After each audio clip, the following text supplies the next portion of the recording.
Bonjour et bienvenue à un nouvel épisode d'Avec Audace. Donc aujourd'hui, je suis accompagnée de Vicky.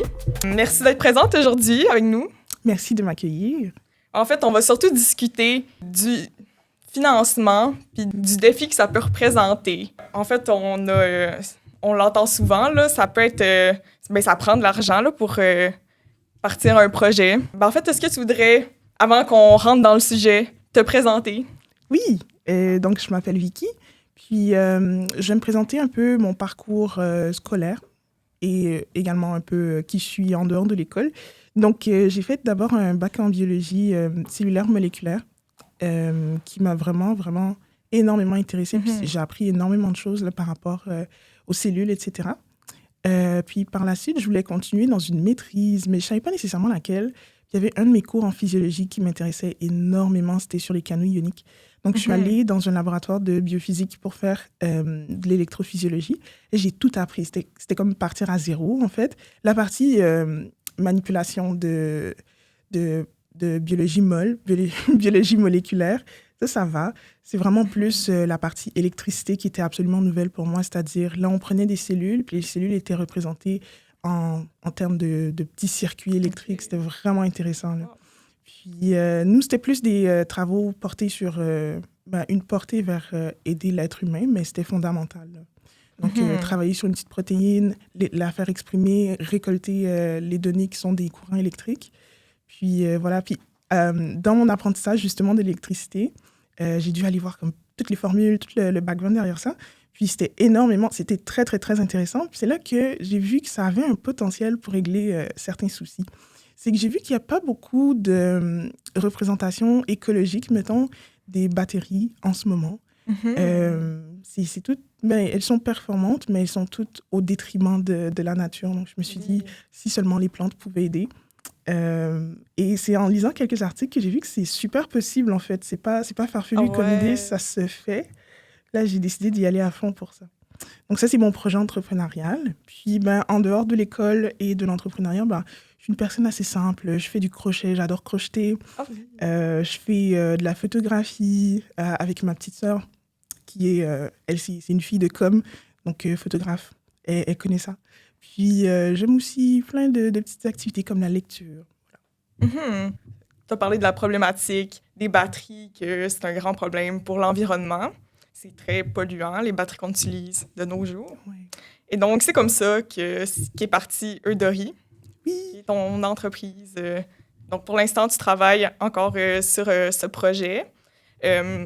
Donc, c'est pas encore disponible non, c'est ça. sur le marché. Oui, on est en prédémarrage. Donc, c'est vraiment tout ce qui est la propriété intellectuelle, c'est ça qu'on est vraiment à fond en ce moment. C'est-à-dire obtenir un brevet, obtenir des licences qui sont nécessaires. Parce que souvent, tu peux obtenir un brevet puis ne pas avoir le droit de l'exercer, donc d'avoir un droit de commercialisation dessus parce que ça enfreint un autre brevet. Oui. Donc, ça dépend. Là, il y a plein de situations possibles. Puis comme c'est de la recherche académique, il y a beaucoup de labos qui ont déjà développé là, des prototypes concernant les biobatteries. Donc, c'est important de voir où est-ce qu'on se place par rapport à ça, quelle licence qu'il faut obtenir pour passer aux prochaines phases. Oui, exact.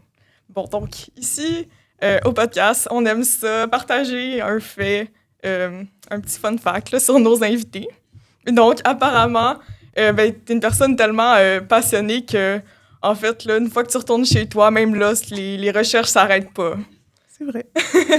Du coup, j'ai mon petit labo chez moi. Ah oui? Oui, Okay. c'est ça. Oh. Et je me suis autoproclamée scientifique de garage, voilà.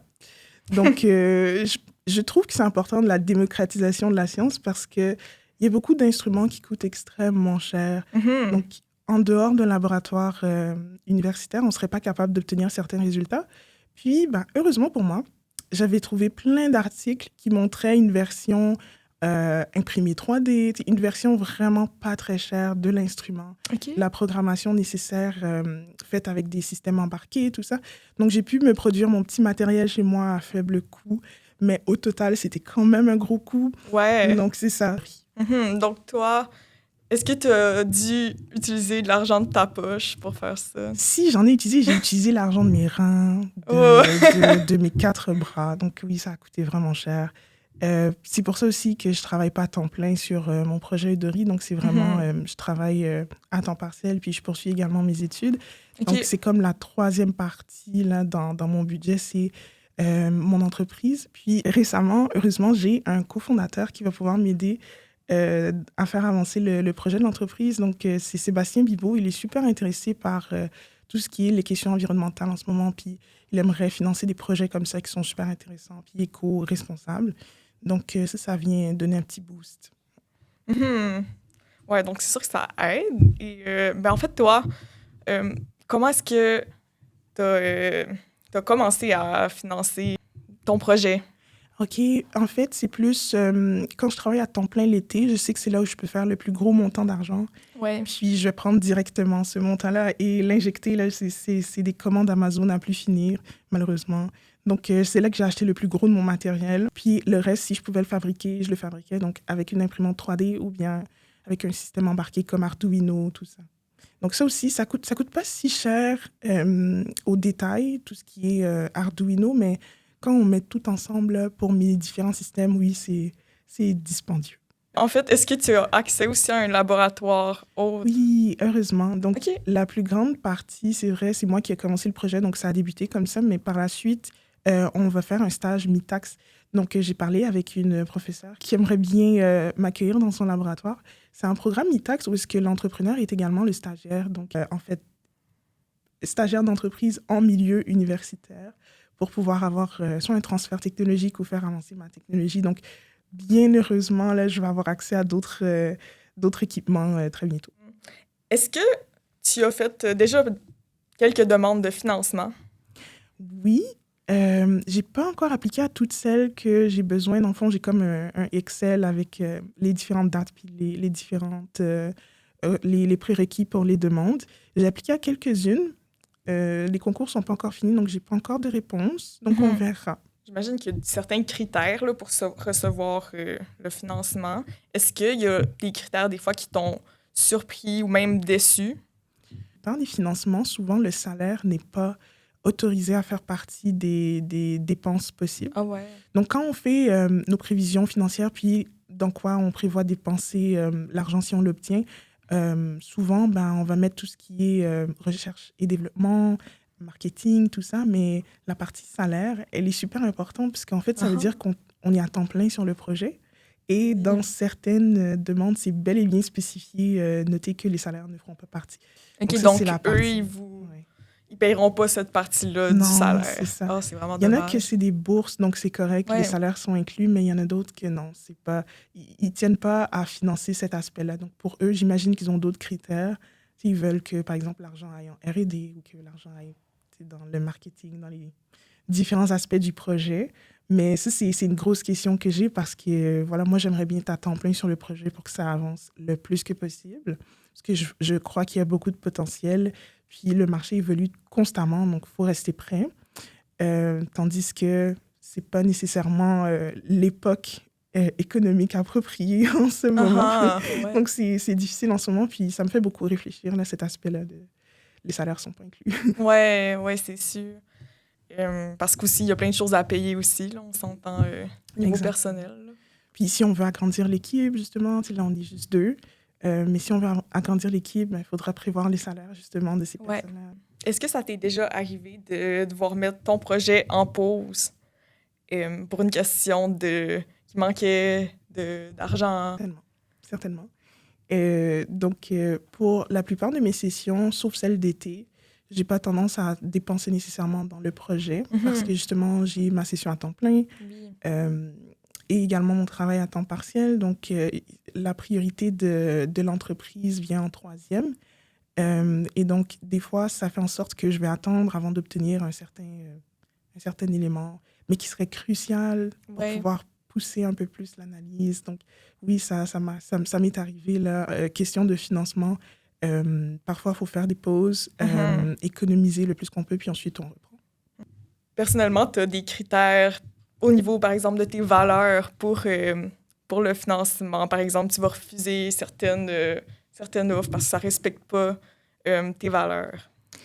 Excellente question, en fait, mais je vais retourner un petit peu la question. J'ai des critères par rapport à au financement de ma chaîne d'opération, par exemple. OK.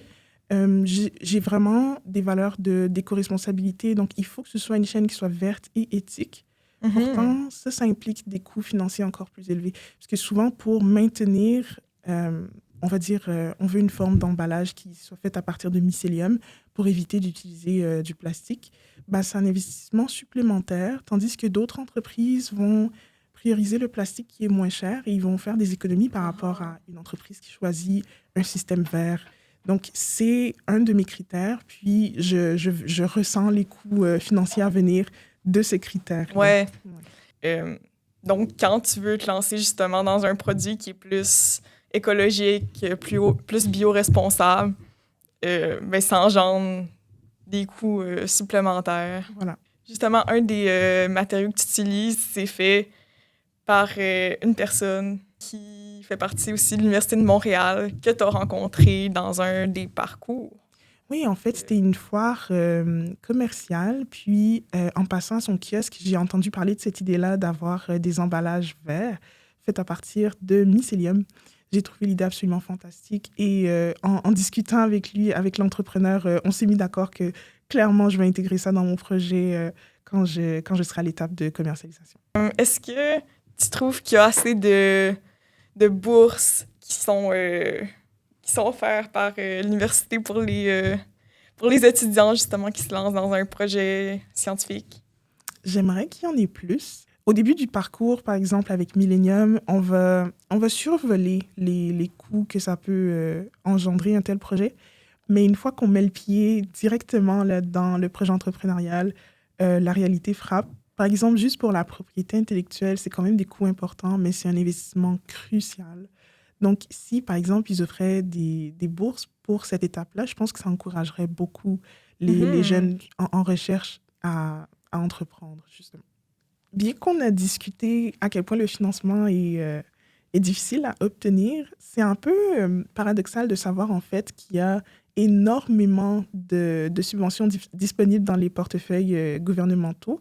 Donc, de le savoir, théoriquement, c'est bien. On se dit qu'il y a du financement accessible. Pourtant, il y a une autre barrière qui est comme un plafond invisible. Pourquoi, en fait, les entrepreneurs ne réussissent pas à avoir tant accès? C'est ça que je me demande. Parce qu'effectivement, en théorie, il y a beaucoup de fonds disponibles.